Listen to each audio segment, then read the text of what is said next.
We will guide you through how to change vector color in Photoshop. Quick disclaimer, skipping a single step will affect your final result. So you need to follow this step-by-step guide carefully.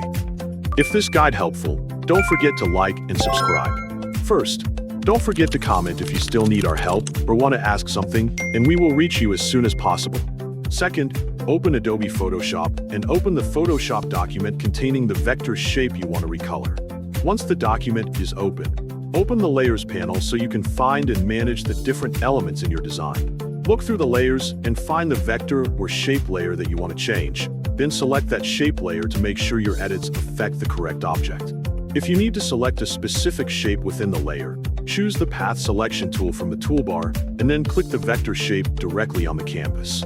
With the correct shape selected, go to the Options bar at the top of the Photoshop workspace, where you can find the controls for the selected vector object. Click the Fill Color box to open the available color options. Then choose a new color from the swatches shown in the color menu.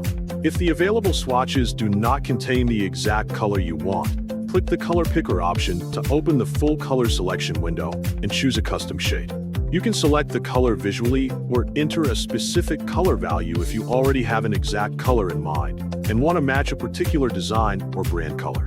Once the color is set, click OK to apply the new color to the selected vector shape and return to your document. Check the canvas carefully to make sure the vector shape has changed to the desired color and that the correct shape was edited without affecting other elements in the design.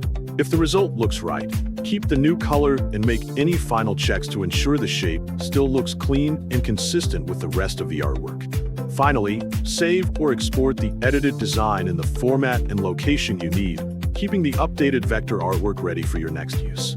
So you can edit it directly without changing the color manually again.